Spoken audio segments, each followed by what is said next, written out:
ពេលពួកគេក្រឡេកមកក្រោយក៏បានឃើញខ្លាធំមួយក្បាលឈរស្ងៀមសម្លឹងមកកាន់អ្នកទាំងបីវិវរហើយពិតជាមានព្រៃខ្លាមែន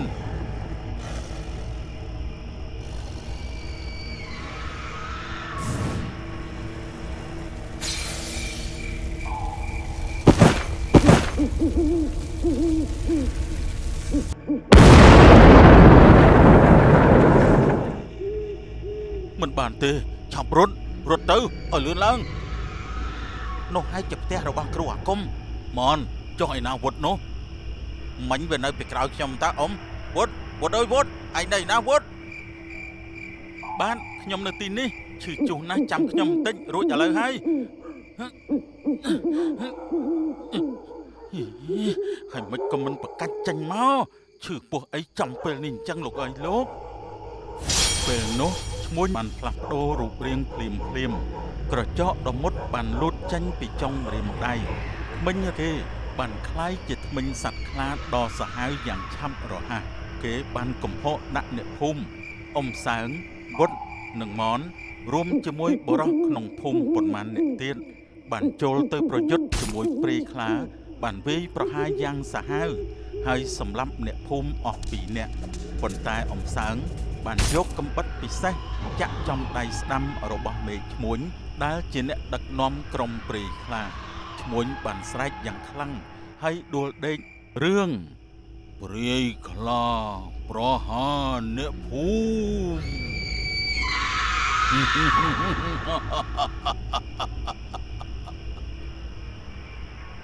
ិនិពន្ធនិងផលិតដោយពឿនផល្លា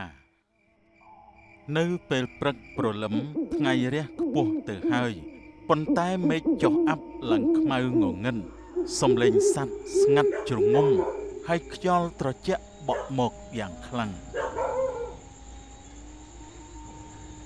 ម្ចាស់ចំការម្នាក់ឈ្មោះអ៊ំសើង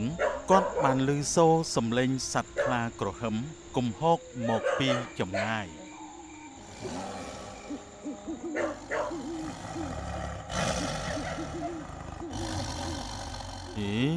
អីក៏ចម្លែកម្លេះម៉ោង8 9ទៅហើយមេឃនៅល្ងិតមិនទាន់ភ្លឺអញ្ចឹង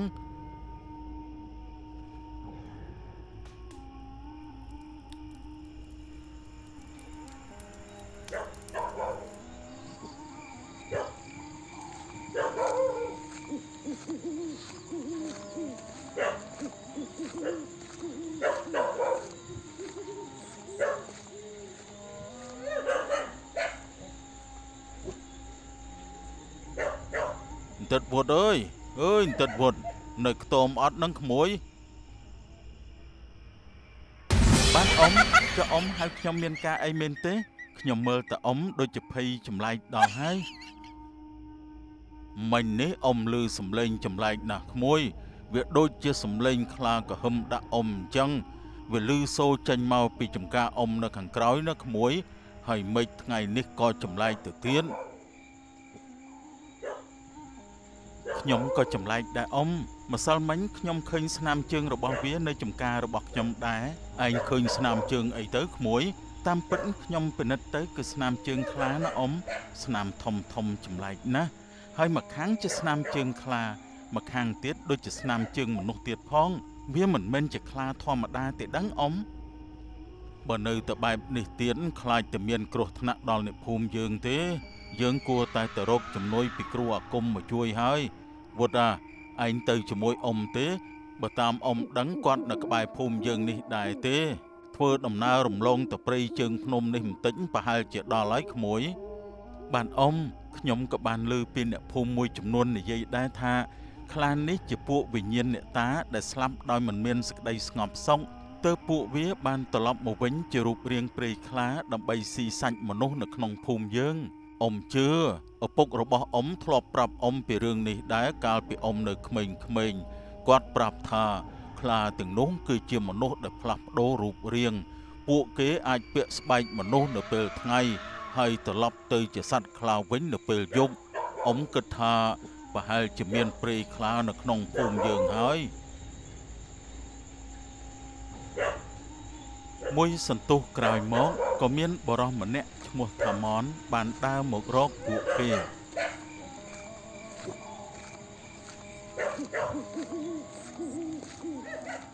ខ្ញុំបានលឺអ្នកទាំងពីរនិយាយអស់ហើយបើអ្នកទាំងពីរចង់រកគ្រូអាគមខ្ញុំស្គាល់ផ្លូវទៅផ្ទះគាត់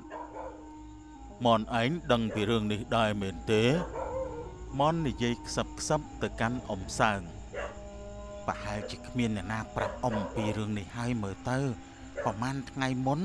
មានឈ្មោះចម្លែកម្នាក់មកភូមិយើងគាត់មានសម្បុរនិងទឹកមុខដូចជាយើងដែរប៉ុន្តែគាត់និយាយភាសាខ្មែរចម្លែកណាស់ហើយភ្នែករបស់គាត់ពណ៌លឿងដូចជាភ្នែកព្រាយខ្លាអញ្ចឹងហើយប្រហែលថ្ងៃនេះ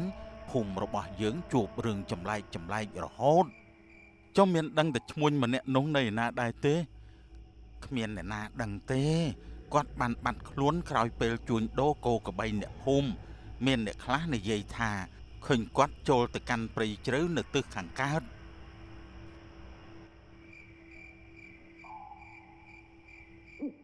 អ្នកទាំងបីបានសម្រេចចាត់ចេញដំណើរទៅរកគ្រូអាគម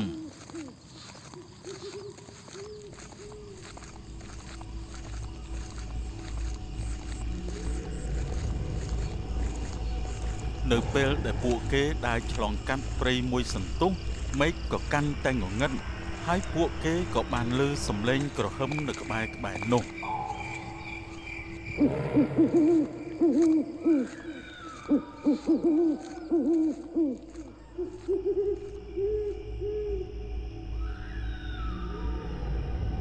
ពេលពួកគេក្រឡេកមកក្រោយក៏បានឃើញខ្លាធំមួយក្បាលឈរស្ងៀមសម្លឹងមកកាន់អ្នកទាំងបី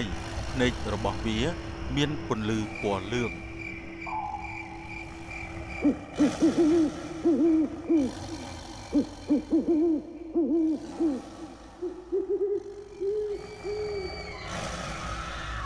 វិវរហើយពិតជាមានព្រៃខ្លាមែន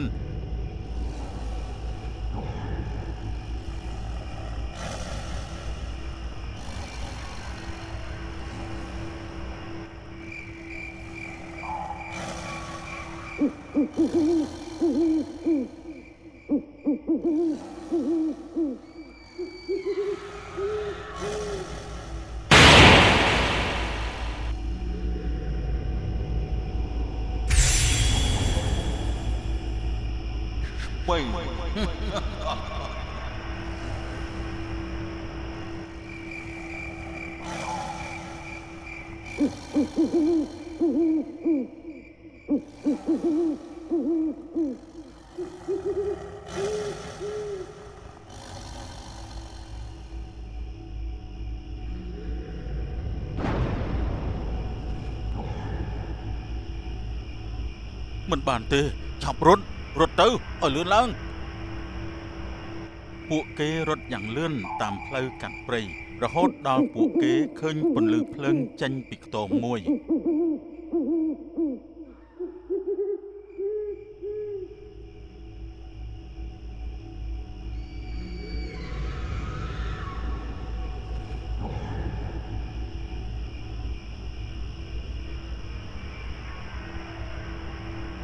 នោះហើយជាផ្ទះរបស់គ្រូអាគម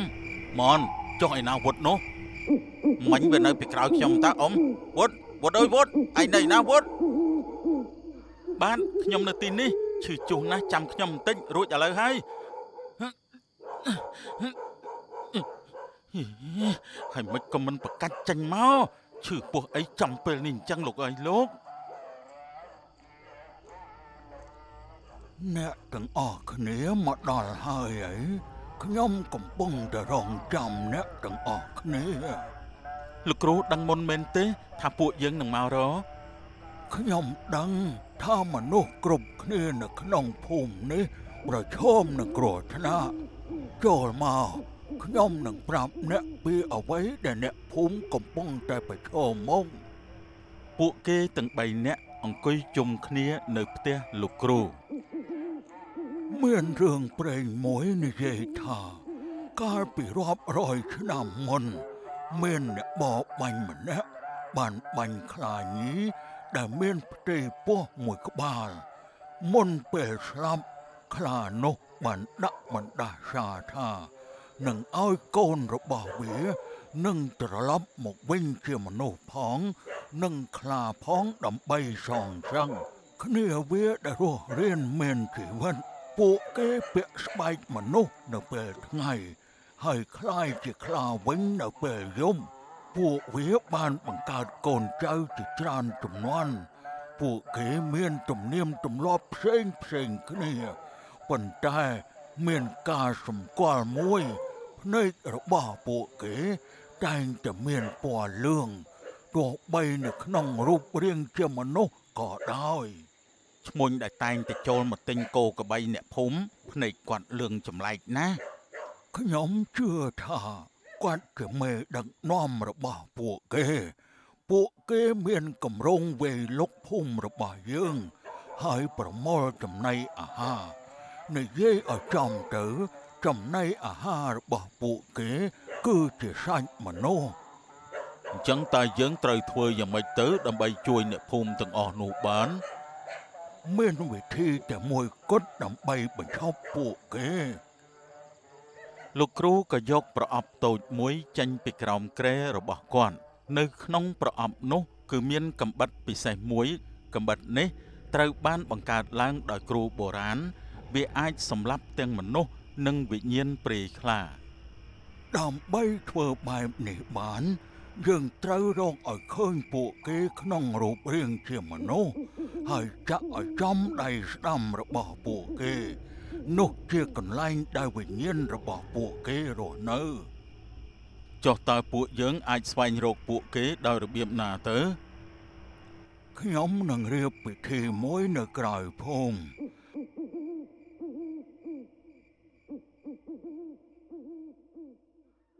2,000 years later.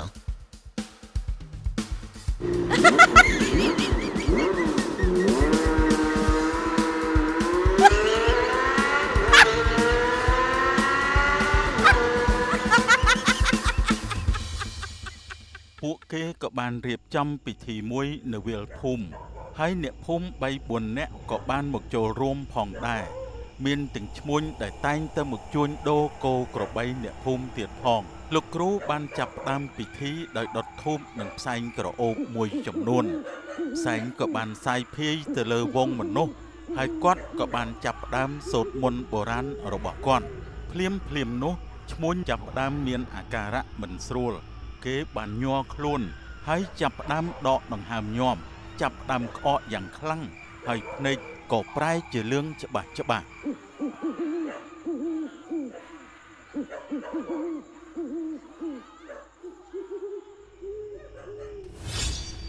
នោះហើយចាប់ទៅ ពេលនោះឈ្មួញបានផ្លាស់ប្ដូររូបរាងភ្លាមក្រចកដ៏មុតបានលូតចេញពីចុងម្រាមដៃធ្មេញគេបានคล้ายជាធ្មេញសត្វខ្លាដ៏សាហាវយ៉ាងឆាប់រហ័សគេបានកំហកដាក់អ្នកភូមិអ៊ំសើងវុតនិងមនរួមជាមួយបរោះក្នុងភូមិប៉ុន្មានអ្នកទៀតបានចូលទៅប្រយុទ្ធជាមួយព្រៃខ្លាបានវាយប្រហារយ៉ាងសាហាវហើយសម្លាប់អ្នកភូមិអស់2នាក់ប៉ុន្តែអ៊ំសើងបានយកកាំបិតពិសេសចាក់ចំដៃស្ដាំរបស់មេឈ្មួញដែលជាអ្នកដឹកនាំក្រុមព្រៃខ្លាឈ្មួញបានស្រែកយ៉ាងខ្លាំងហើយដួលដេកនៅលើដីខ្លួនរបស់គេប្រែទៅជាសត្វខ្លាពេញលេញមុនពេលរលាយคล้ายជាផេះតាំងពីពេលនោះមកនៅក្នុងភូមិក៏មិនដែលឃើញព្រៃខ្លាមកយាយីទៀតនោះឡើយអ្នកភូមិរស់នៅបានសុខសប្បាយប្រកបការងារកសិកម្មរបស់ពួកគេដូចធម្មតា